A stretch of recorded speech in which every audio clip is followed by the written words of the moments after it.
이제 잠언을 강의를 하다 보니까 31장까지 왔는데 사실은 30장, 29장도 해야 되는데 내용이 중복되는 것도 있고 우리들이 같이 살펴봤던 내용들이인지라 오늘 31장을 끝으로 잠언 강의를 마치고 원래는 이제 금요 심야 기도회 때 그 열왕기상, 그 열왕기하 이스라엘의 이 왕들을 강의하려고 했었는데 이걸 수요일 날 하는 것이 좋겠다 이런 이야기들을 듣고 수요일 날 이제 오전 강의는 이스라엘 왕들에 대한 이야기들을 여러분들과 하려고 합니다. 이스라엘 왕들의 이야기를 살펴보면서 그때 그 왕들이 가지고 있었던 마음가짐, 신앙 상태, 그리고 이스라엘의 전반적인 문화 이런 것들도 우리 같이 보고 공부를 하면서 이스라엘의 역사를 한 번에 볼 수 있는 그런 시각을 키웠으면 좋겠다 이런 생각을 합니다. 그래서 저희도 준비를 많이 하겠지만 여러분들도 마음 단단히 잡수시고 오셔서 눈 부릅뜨고 공부를 하시는 시간으로 그렇게 삼으셨으면 좋겠습니다. 머리가 잘 안 돌아가시더라도 이렇게 돌리고 한번 오세요. 꼭 집에서 그렇게 오시면 우리가 같이 한번 이스라엘 왕들을 배우면서 우리 신앙적인 성장을 한 번 더 이루는 시간들이 되었으면 좋겠다라는 생각을 합니다. 잠언 31장 이 마지막 장의 그 표제어가 뭐라고 되어 있냐면 르무엘 왕을 훈계한 잠언 이렇게 되어 있어요. 그렇죠?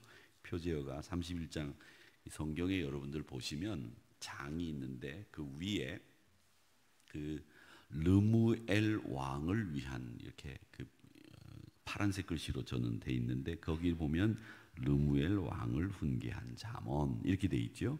그 파란색 글씨를 표제어라고 그렇게 얘기를 합니다. 이건 성경의 원래 글은 아니고요. 사람들이 붙여놓은 말입니다. 그러니까 바뀔 수 있어요. 이 말은 이제 그런데 르무엘이 누구냐 이게 좀 문제예요. 이 르무엘이 뭐냐 성경을 읽으면서 문제가 없는 게 없어요.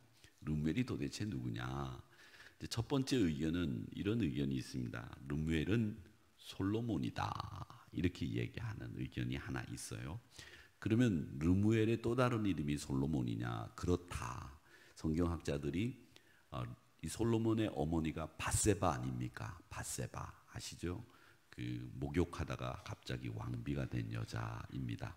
그래서 어떤 분들이 우스갯소리로 목욕하다가 왕비 된 여자가 누구냐? 밧세바다. 이제 그렇게 얘기를 하는데 목욕하다가 왕비가 됐고 왕의 어머니가 된 여자가 밧세바인데 이 밧세바가 솔로몬의 어머니예요. 근데 이 밧세바가 이 솔로몬이 어렸을 때 솔로몬을 이름을 르무엘이라고 불렀다. 이렇게 해석하는 성경학자들이 있습니다. 그러니까 왜 우리들이 보면 한국에는 호가 있어요. 호. 그 호 중에 아호라는 게 있습니다. 어릴 때 부르던 호라고 하는 게 있습니다. 그 아호라고 하는 게 있는데 그 아호처럼 솔로몬의 어렸을 때 어머니 밧세바가 솔로몬을 향해 부르던 이름이 르무엘이다. 이렇게 성경 해석하시는 학자들도 있습니다. 또 반면에 다른 사람들도 있습니다. 뭐라고 얘기하느냐면 르무엘은 다른 나라의 왕자인데 그 왕자가 받아야 될 훈계를 이 전도서 솔로몬의 전도서에서 가지고 와서 마지막 잠언을 결론 지었다. 이렇게 이야기하시는 분들도 있습니다. 그런데 성경학자들은 대체로 이 솔로몬의 어릴 때 이름이 르무엘이다라고 하는 곳에 비중을 두고 해석을 합니다. 우리가 그 당시에 그 이름을 부르는 것을 녹음을 했다든지 아니면 출생 기록이 있다고 한다든지 이러면 분명히 알 텐데 그렇지 못해서 그렇게 추정할 뿐인데 성경학자들은 솔로몬의 어릴 적 어머니가 부르던 이름이 아니겠는가 이렇게 보는 겁니다. 자, 그런데 이 31장을 이렇게 쭉 살펴보면 이 마지막 절까지 주로 어떤 이야기를 하느냐면 현숙한 여인에 관련된 이야기입니다. 현숙한 여인에 관련된 이야기. 그러니까 성경에서 말하는 가장 이상적인 여자가 어떤 여자냐 이걸 이야기를 하는 겁니다. 여러분, 이상적인 여자가 누구일까요? 이상적인 여자. 묵묵히부답이죠. 혹시 속으로 이렇게 생각하시는 거 아니에요? 내가 이상적인 여자인데 이렇게 생각하실런지도 모르겠습니다만은, 이 이상적인 여자는 우리네 문화가 유교 문화입니다. 유교 문화인데 우리네 문화에서는 현모양처, 이게 가장 이상적인 여인상으로 우리는 꼽고 있습니다. 그렇죠? 가장 현숙한 어머니 그리고 좋은 아내, 이걸 우리 유교 문화에서, 우리 한국에서는 가장 이상적인 여인으로 봅니다. 그래서 어진 아내 그리고 좋은 어머니, 이걸 우리가 이상적인 여인 이렇게 봅니다. 그리고 또 한 말이 요즘에 잘 안 쓰는 말인데 요조숙녀라는 말이 있습니다. 요조숙녀 잘 안 쓰죠? 나쁜 말 아니에요. 좋은 말이에요. 요자가 들어가서 나쁘게 생각할 수도 있는데, 요조숙녀라는 말은 생활 방식이 단정하고 항상 지혜롭고 그리고 깨끗한 여자를 요조숙녀입니다. 누구예요? 여러분이시죠? 예. 아니에요? 여러분 요조숙녀 아니세요? 자신이 없으신가 본데. 요조숙녀, 현모양처, 이게 우리 한국 유교 문화에 젖어 있는 이 여인들의 이상형입니다. 그런 여인들을 이렇게 보면 후덕하고 손이 크고 인심이 좋고 그리고 다른 사람들에게 베풀기를 좋아하고 또 어머니로서 자녀 교육을 잘 하신 여인들을 이 요조숙녀, 현모양처라고 부릅니다. 우리나라에서는 이 현모양처, 요조숙녀의 대표적인 분이 계시죠. 누구냐면 신사임당을 꼽습니다. 그래서 그분이 우리나라에서는 현모양처, 요조숙녀의 대표적인 분으로 우리나라에서 제일 비싼 돈인 5만 원권의 주인공입니다. 그렇죠? 모르셨어요? 그 여자가 누군지? 전 줄 알았어요? 아니에요. 신사임당이 5만 원권의 주인공입니다.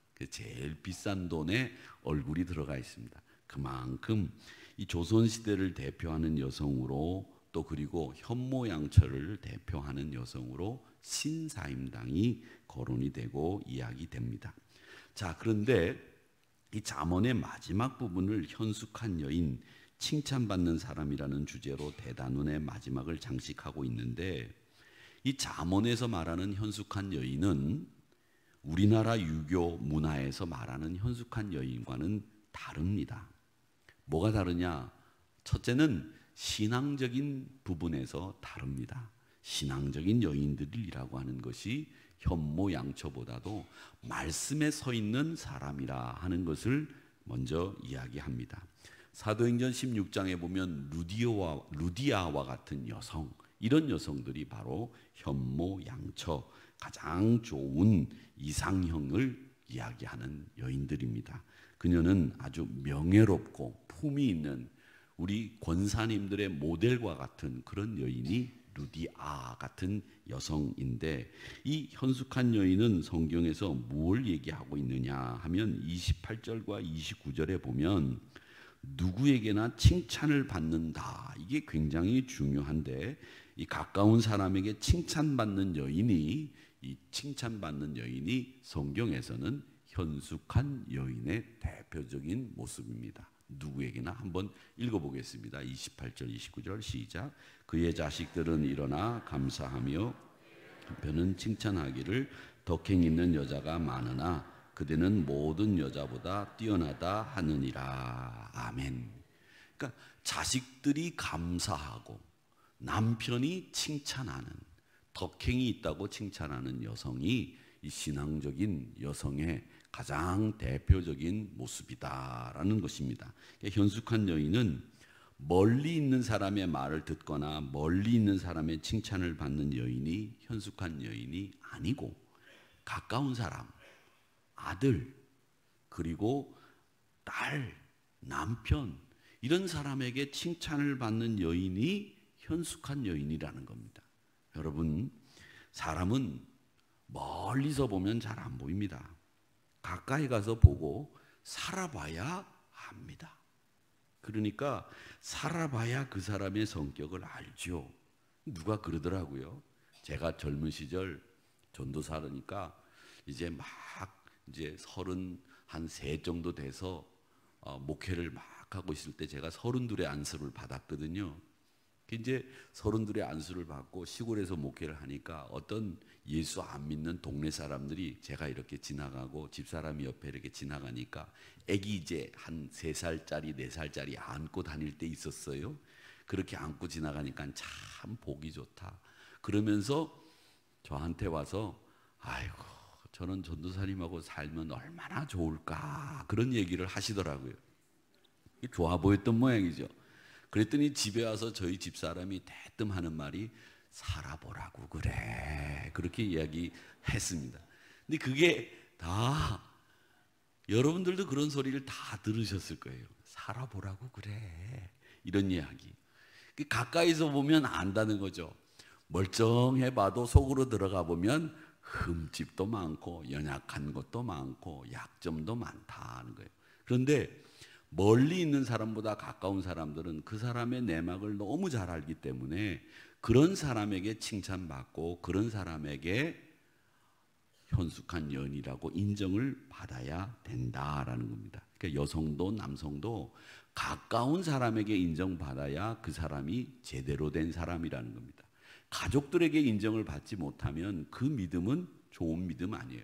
여러분의 믿음이 제일 먼저 인정받아야 될 곳이 어디냐면 가정에서 여러분의 믿음이 인정받고 가정에서 여러분들이 신앙의 사람이라고 다들 박수를 쳐줘야 그게 진짜 신앙 좋은 사람이다라는 겁니다. 그래서 우리가 가족을 구원하는 게 그렇게 어렵고 힘든 일인데 이 가족 구원한 권사님들, 안 믿는 집에 시집 가서 가족 구원한 권사님들은 정말 대단한 분들이다. 저는 그렇게 생각합니다.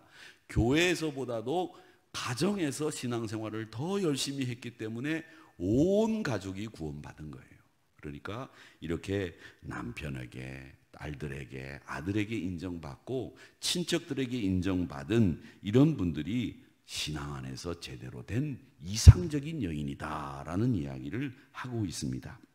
자, 그러면 성경에서는 현숙한 여인의 덕목을 뭘 얘기하고 있느냐 하면요, 제일 먼저 부지런한 여성을 이야기합니다. 말씀을 보면 오늘 말씀에 31장에 쭉 보면 의복을 만드는 원료인 양털, 삼 이런 것들을 구해다가 그것을 가지고 집에 있는 사람들 옷을 만듭니다.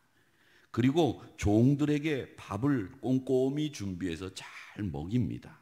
그리고 낮에는 밭과 포도원에 나가서 잘 일을 하고 또 밤에는 옷을 짓습니다. 얼마나 분주하겠습니까? 요즘은 돈을 들고 나가서 옷을 사면 그만이에요. 그런데 예전에는 돈을 들고 나가도 옷을 살 수가 없기 때문에 여자분들이 다 옷을 만들었어요. 그렇죠? 요즘에는 말이죠, 다들 돈 주고 옷을 사지만 옷을 만들었단 말이죠. 예전에 제가 어릴 때에도 어머님들이 다 털실을 사다가 그걸 가지고 쇠타를 다 짜주셨어요. 지금도 기억하는 게 어머님들이 늘 하시던 말씀, 털실로 이렇게 쇠타를 딸 때 505인가 뭐 털실 이름이 그런 게 있었어요. 기억나시죠? 저 아직도 안 잊어버려. 그 말을 많이 해가지고 그래서 그 털실로 이 쇠타를 착 짜가지고 말이죠, 입혀놓고 큰가 작은가 가늠해보고 그런 다음에 한 몇 코 더 짜야 되겠다. 그래서 매일 이렇게 목 집어넣고 입어봤다 벗어봤다 입어봤다 벗어봤다 몇 번 해야 그 옷이 완성이 돼요. 그렇게 했어요. 그런데 요즘에는 털실로 짜는 분이 어디 있어요? 다 나가서 그냥 돈 주고 사면 값싼 옷, 참 질 좋은 옷들이 얼마나 많습니까? 그러니까 여성분들이 살기가 참 좋아진 거죠. 예전에 무슨 청소기가 있었습니까? 뭐가 있었습니까? 다 밥하려면 불 때 가지고 하고요, 청소하려면 빗자루질 해야 되고요, 빨래를 하려면 다 들고 나가서 빨래터에 가서 빨래하고, 제가 어릴 때 서울 올라오니까 서울도 집집마다 수도가 없어가지고 수돗물을 다 물을 길르러 다녔어요. 그래서 동네 한 곳에 쫙 줄 서가지고, 제가 살던 곳은 서울 시골이었기 때문에 줄 쫙 서가지고 물 받아가지고 와가지고 그 물로 머리 감고 세수하고 청소하고 그랬어요. 그걸 다 여성분들이, 남자들이 도와주기는 하지만 여성분들이 다 했다는 겁니다. 그 부지런함 때문에 가족들이 여성을 귀하다 그렇게 여긴 겁니다. 그래서 오늘 10절에서부터 31절까지 말씀해 보면 손이라고 하는, 여성분의 손이라고 하는 단어가 6번이나 나옵니다. 13절에 보면 뭐라고 얘기하느냐면 양털과 삼을 구하여 부지런히 손으로 일하며, 16절에 보면 자기 손으로 번 것을 가지고 포도원을 일구며 그렇게 돼 있고요. 19절에 보면 손으로 손뭉치를 들고 손가락으로 사락을 잡으며 이렇게 돼 있고, 20절에는 2번이나 나옵니다. 곤고한 자에게 손을 펴고 궁핍한 자를 위하여 손을 내밀고, 그리고 31절에 보면 결론이 나옵니다. 손의 열매가 그에게로 돌아간다 이렇게 이야기를 합니다. 그래서 이 부지런한 여성이 현숙한 여인이라고 하는 것을 오늘 이 본문이 우리에게 말씀하고 있습니다. 자, 그 다음에 또 현숙한 여인은 어떤 여성이냐 하면 내적인 인품이 잘 다듬어진 여성입니다. 내적 인품. 항상 말을 할 때는 지혜의 법을 이야기하고 인애의 법을 이야기하고 세상의 인공적인 아름다움이 아니라 속사람의 강건함을, 영적인 미를 갖춘 여성, 그 사람이 현숙한 여인이다라는 겁니다. 혀를 제어할 줄 알아서 말을 항상 조심하고 사람을 선대할 줄 아는 여성이 바로 현숙한 여인이다라고 이야기합니다. 잠언 12장 4절에 보면 어진 여인은 그 남편 지아비의 면류관, 왕이 쓰는 면류관이 되지만, 욕을 끼치는 여인은 그 남편 지아비의 뼈가 썩음 같게 하느니라 이렇게 돼 있어요. 그러니까 여자가 아주 골치 아프면 남자 뼈가 어떻게 된대요? 썩는데요. 와, 무서워요. 잠언 말씀 아주 무서워요. 자, 여러분, 살이 썩으면 도려내면 되죠? 뼈가 썩으면 어떻게 됩니까? 도려낼 수도 없어요. 그러니까 얼마나 나쁜 것인지를 알 수 있죠. 여러분, 욕을 끼치는 여인은 남편의 뼈를 썩게 한답니다. 그러니까 남편 입장에서 현숙한 여인을 아내로 갖고 있다고 하는 것은 세상에서 제일 멋지고 좋은 것을 가지고 있는 남편이다라는 겁니다. 그러기에 세상에 어진 아내보다 더 좋은 거 없습니다. 그래서 어진 아내가 남편의 면류관이다라고 그렇게 불렀습니다. 이 말씀을 우리가 그대로 실현한 사람이 사도행전에 나오는데 9장에 보면, 사도행전 9장에 보면 다비다라는 여성이 나옵니다. 다른 이름으로는 도르가라고 하는 여성이었는데, 이 사도행전 9장에 나오는 다비다라고 하는 여성은 선행, 구제 이런 걸 굉장히 잘하는 여성이었어요. 그래서 이 도르가라고 하는 이름은 어린 양이다 이런 뜻을 가지고 있는데, 이 어린 양이라고 하는 별명을 받았으니까 얼마나 주님처럼 이웃을 사랑하고 순진하고 희생적이었는지 9장 36절 말씀에 보면 이렇게 얘기합니다. 선행과 구제하는 일이 심히 많더라. 심히 많더라. 근데 그녀가 죽었어요. 그랬더니 그녀의 죽음의 소식을 듣고 루다에서 전도 활동을 하던 베드로가 달려왔습니다. 그녀가 제일 먼저, 베드로가 달려왔다는 말은 이 다비다라고 하는 여성은 교역자들, 제자들, 목회자들 이런 사람의 사랑을 제일 많이 받던 여성이었다는 겁니다. 그리고 초상집에는 요바에 있는 많은 사람들이 와가지고 울면서 생전에 이 도르가가 만들어준 속옷, 겉옷 이걸 갖고 그걸 가지고서 그녀를 추모하면서 울던 사람들이 그 집안에 가득 차 있었다는 겁니다. 아, 이제 어떻게 하면 좋을까? 내 생활이 곤고한데, 내가 어렵고 힘들 때 이렇게 옷을 만들어주던 도르가, 그녀가 죽었다니. 그러면서 그 만들어주는 옷을 가지고서 막 울면서 그녀가 다시 살아났으면 하는 그런 마음을 가지고 추모하던 조객들이 너무 많았다는 거예요. 그렇게 이 도르가라고 하는 이 다비다가 그녀의 성품과 인애와 자비 때문에 많은 사람들에게 칭찬을 받았다라고 하는 겁니다. 내적인 인품이 잘 다듬어진 여성이죠. 주기 좋아하고 베풀기 좋아하고 사랑 많고 품어주기 좋아하는 여성, 그런 여성이 바로 도르가였다라는 겁니다. 이런 현숙한 여인이 우리 한우리교회 권사님들인 줄 믿습니다. 젊은 분들은 다 그렇게 되기를 바랍니다. 우리 권사님들은 다 그런 권사님들인 줄 믿습니다. 젊은 여성들은 다 그렇게 될 줄 믿습니다. 예, 그렇게 되셔야 됩니다.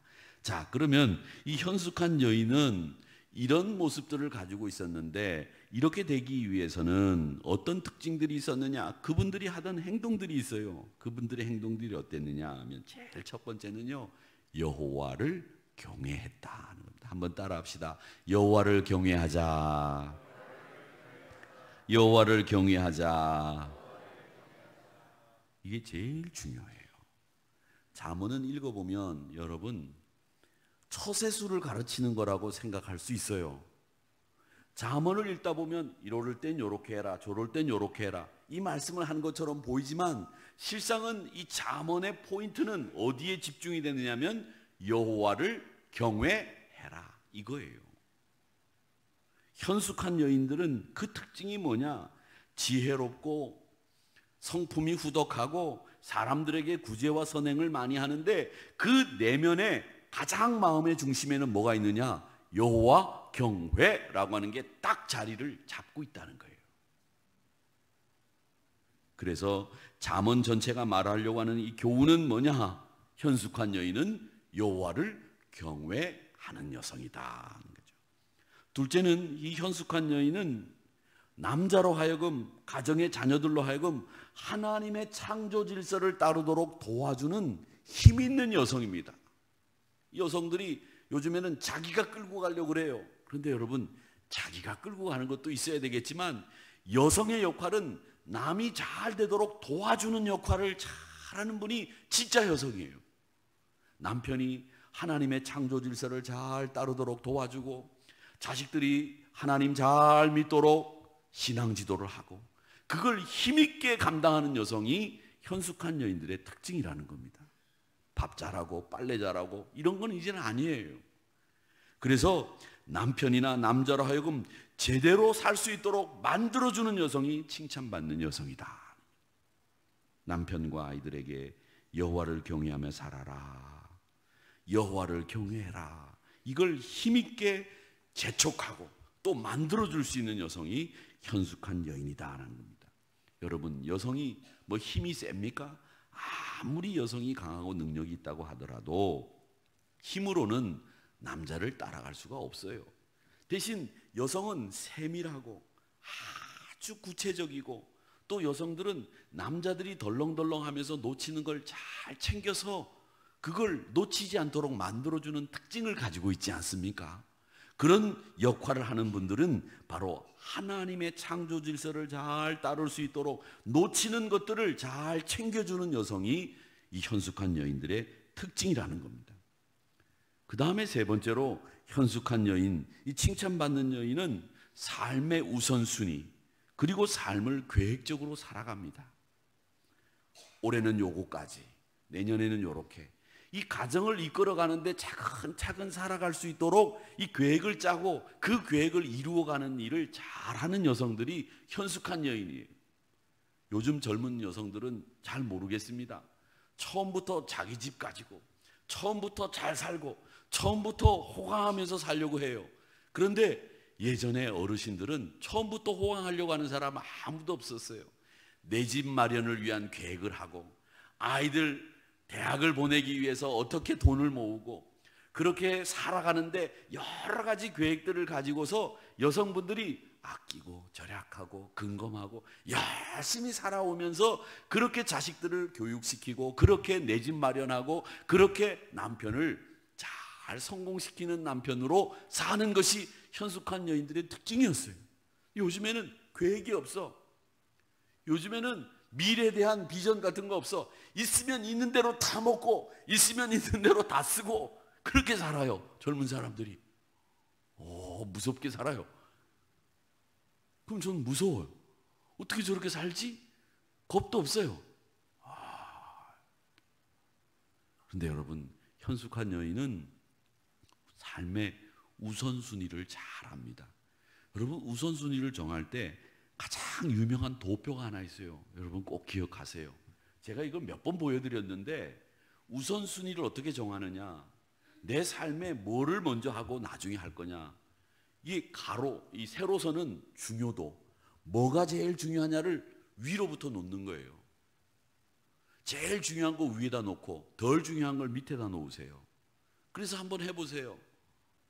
제일 중요한 거 뭐냐? 우리 가정에서 제일 중요한 거, 우리 큰아들, 큰손주 뭐 어디 하는 거, 그걸 제일 중요하게 놓는다든지, 기도 제목도 정할 때 긴급한 기도 제목을 정하실 거 아니에요. 중요한 걸 맨 위에다 두세요. 그리고 덜 중요한 걸 밑으로 이렇게 내리세요. 자, 그 다음에 또 뭐냐면 긴급히 해야 되는 거, 그걸 어디다 두냐면 덜 긴급하게 해야 되는 거를 앞에다 두세요. 천천히 해도 되는 걸 앞에다 두시라고요. 그래서 오른쪽으로 써 내려가시면서 제일 중요한 건 오른쪽에다 두시라고요. 그렇게 해가지고서 중요한 거를 위에다 두고 덜 중요한 건 밑에다 두어가지고 이렇게 써 내려가는 거예요. 긴급한 거와 중요한 걸. 그리고 나면 거기서 딱 네모가 생깁니다. 거기에서 제일 위에 오른쪽에 있는 거, 그게 제일 중요한 거예요. 그리고 거기에 B 순위, C, D가 나오는 거예요. 그러면 그게 우선 우리가 해야 될 일에 딱 순서가 나오게 돼 있어요. 그러니까 여러분, 중요한 건 어디다 두라? 위에다 두라. 제일 긴급한 건 어디다 두라? 저 끝에다 두라. 그렇게 두면 덜 중요한 걸 앞에다 두세요. 덜 중요한 건 앞에다 두고, 중요한 건 좀 멀리다 두고, 긴급한 거는 저 멀리다 두고, 그 다음에 중요한 건 위에다 두고, 그렇게 써내려가면 거기서부터 대각선으로 우리가 해야 될 일들이 쫙 나오는 거예요. 그렇게 일 순서를 정하시기 바랍니다. 이게 그 우선순위 일을 택하는 데 나오는 유명한 도표 공식이에요. 이게 미국의 대통령이었던 프랭클린이 이 안을 만들어 가지고 지금까지 내려오는 중요한 우선순위를 어떻게 결정할 거냐라고 했을 때 요 순서대로 한다는 겁니다. 긴급한 거는, 중요한 긴급한 건 멀리, 또 긴급한 건, 중요한 것은 위에다 두고 그 일을 적어 내려가다 보면 우선 해야 될 일이 뭔지 나온다라고 하는 거죠. 요걸 여러분 머릿속에 기억을 해 두시면서 여러분 생활에 응용하시기를 바랍니다. 자, 그 다음에 네 번째로 현숙한 여인들은요, 희망을 품고 오늘을 잘 참아내는 여성입니다. 25절을 한번 읽어볼까요? 25절 같이 읽어보겠습니다. 시작. 능력과 존귀로 옷을 삼고 후일을 웃으며, 이렇게 되어 있습니다. 능력과 존귀로 옷을 입었다는 겁니다. 이게 마음의 옷이죠. 우리가 입는 옷 보면, 여러분 옷을 샀는데 이렇게 처음 입어봤는데 안에 이 봉제선 있는 데가 이 잘못 봉제가 돼가지고 거칠거칠하면 거 입을 수 있어요, 없어요? 못 입어요. 그걸 어떻게 마감을 잘못해가지고 이게 목 있는 데가 이렇게 되면 계속 걸리적거리고 아프죠. 우리가 입는 옷도 봉제선 하나에 실밥 하나만 잘못 나와도 하루 종일 신경이 쓰이는데, 이 마음의 옷이 거기에 가시가 있다든지 거기에 실밥이 터져 있다든지 거기에 잘못 이물질이 끼어 있으면 얼마나 걸리겠어요. 그러니까 우리 마음의 옷을 잘 입어야 그 사람이 건강한 거예요. 그 마음의 옷을 잘못 입으면 자기도 불편할 뿐만 아니라 남도 상하게 만들어요. 여러분 잘 입으셔야 됩니다. 단장을 잘 하셔야 됩니다. 그런 분들이 마음의 옷을 잘 입어서 그 옷을 입은 그 사람이 그 옷을 입고 다니는 것을 보면서 믿음도 갖게 되고 그리고 그 사람을 칭찬도 하게 되고 정말 존귀한 여성이 되는 거예요. 사랑하는 성도 여러분, 마음의 옷을 잘 입으시기를 바랍니다. 마음이 이렇게 돼 있는 거 있으면 이렇게 피세요. 이렇게 피세요. 아셨죠? 이렇게 돼 있으면 피세요. 이렇게 피시고, 그리고 손이 막 떨리면 좀 이렇게 털으세요. 마음이 좀 부드럽고 마음이 좀 온화해야지. 마음이 그냥 항상 가시처럼 이렇게 날이 탁 서 있어가지고 누가 오기만 하면 콕 찌르고 누가 오면 그냥 팍 공격하고 이런 마음 가지고 있으면 되겠어요? 안 돼요. 그러지 마세요. 말도 좋은 말만 하세요. 그냥 말할 때도 부드럽게, 그 충청도 분들 말하시는 것처럼 하세요. 그래시우 저래시우. 얼마나 좋아요. 뭐 충청도 분이 다 되라는 말이 아니라 충청도 분들도 또 그래도 아니에요. 또 그래도 또 약간 끝이 있어. 제가 충청도에 오래 살아봐서 알아. 그게 아니라 편안하게 마음을 가지라는 거예요.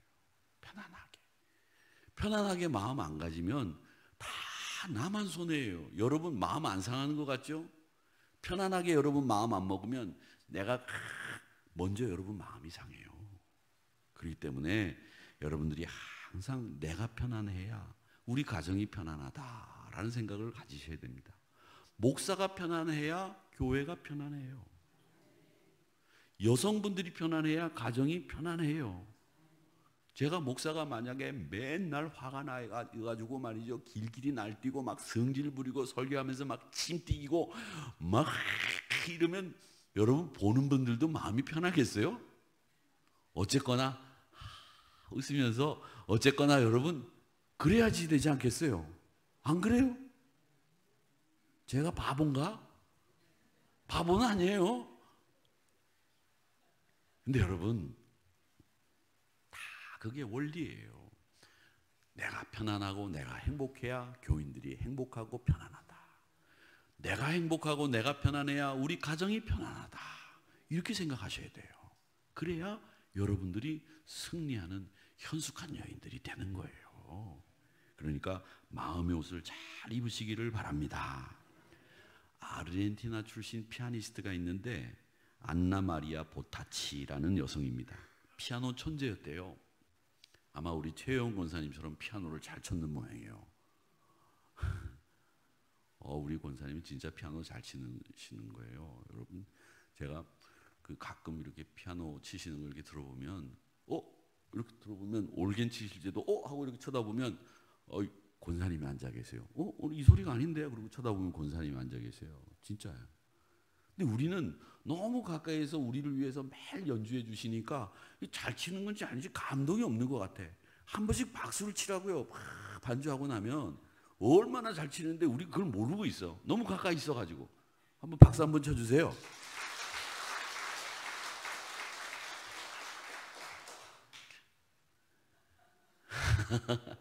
권사님 송구스럽게 해서 죄송합니다. 근데 진짜예요. 그건. 근데 이 마리아 보타치라고 하는 여성이 피아노 천재인데 4살 때부터 피아노 독주회를 했대요. 그리고 18세가 되면서 전 세계를 돌아다니면서 연주를 했는데 이 여자가 23살에 일본 구나다치 음악학원이라고 하는 유명한 음악학원이 있는데 학원이라고 부르죠. 일본은 대학교, 학교를 학원이라고 부릅니다. 그리고 일본 말이 이제 학원 말 중에서 일본 말이 유명한 말이 있어요. 의숙이라는 말을 썼는데 요즘에는 의숙이라는 말을 일본 말이기 때문에 안 쓰더라고요. 그런데 무슨 의숙이라고 해서 그걸 학교라고 하는 재단을 뜻하기도 하고 학교를 뜻하기도 합니다만은 이 구나다치 음악학원의 교수가 된 사람인데 이분이 교통사고로 뇌를 다쳤어요. 그 뇌를 다쳤는데 이 뇌에 피가 고이니까 15개 구멍을 뚫어가지고 그 고인 피를 뽑아냈어요. 거의 뇌사 상태에 빠지는 상태인데 이 여성이 이 보타치가 그러니까 이제 더 이상 피아노를 연주할 수 없다 이렇게 판정을 받았어요. 악보를 외우는 건 뭐 고사하고 더 이상 피아노를 연주할 수 없다 이렇게 판정을 받았는데 근데 그녀가 어머니에게 뭐라고 얘기했느냐. 어머니, 우리가 지금까지 살아온 것도 하나님의 선물이었고 지금 내가 살아있는 것도 하나님의 선물이고 앞으로 내가 살 날도 하나님의 선물인 줄로 믿습니다.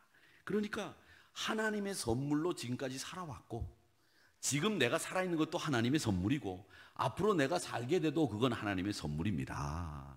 이런 이해를 가지고 있었어요, 이 보타치라는 여성이. 그래서 하나님의 선물인데 하나님의 선물이 나쁜 게 있습니까? 나쁜 게 없지 않습니까? 다 좋은 겁니다.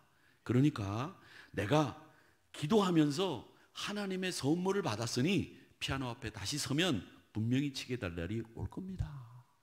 그렇게 얘기했다는 거예요. 그런데 정말 기적적으로 6년 만에 이 보타치가 다시 피아노 앞에 앉아서 연주하게 되었다는 얘기예요. 할렐루야. 그러니까 여러분, 그 어려운 상황에서 그녀는 뭘 생각했느냐? 내가 살아온 인생, 내가 살게 될 인생 다 하나님의 선물이다. 하나님의 선물이 나쁜 게 있냐? 다 좋은 거지. 그러니 나는 결국 하나님의 선물인 삶을 살면서 하나님이 이끄시는 대로 살면 된다. 내가 여기서 기도하고 내가 여기서 다시 피아노에 앉아서 연습하면 다시 연주하게 될 날이 온다. 이렇게 믿었던 거예요. 그러니까 현숙한 여인은 자신의 아픔으로 여겨내지 않고 이겨내는 여성이 현숙한 여인의 특징이라는 것을 우리가 알 수 있습니다. 여러분, 우리가 살아온 인생 하나님의 선물 아닙니까? 아닙니까? 제 친구가 아들하고 어머니하고 누나하고 같은 날은 아니지만 함께 죽었어요. 33살에. 기가 막히죠? 자, 부여의 큰어머니 생신 때 칠순잔치를 갔다가 오다가 트럭에 받쳐가지고 죽었어요. 아들이 그날 죽고 이틀 후에 그 녀석이 죽고 그리고 현장에서 누나하고 어머니 돌아가셨어요. 그리고 이 녀석이 죽고 그 다음날 딸이 태어났어요. 그 딸이 잘 커가지고 얼마 전까지 저희들이 동기들이 장학금을 모아가지고 학교를 공부시켰는데 대학을 졸업했어요. 근데 이 녀석이 죽기 전에 살고 싶다 그런 말을 하더라고요.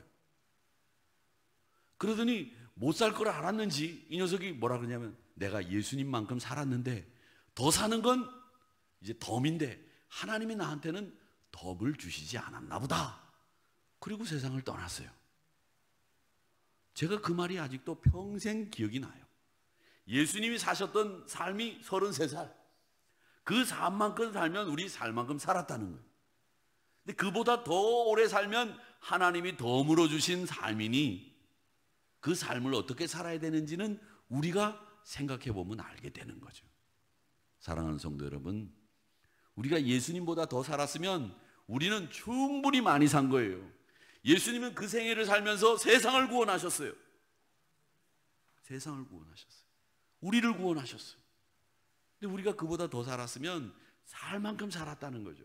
그러니까 더 하나님 앞에서 뭘 욕심 부리거나 더 하나님 앞에서 내가 뭘 갖겠다고 하는 그런 완악한 마음 갖는 것보다 편안하게 이 현숙한 여인을 통해서 우리에게 보여주는 이 신앙의 삶을 여러분의 삶으로 만들어 가시기를 주님의 이름으로 축원합니다.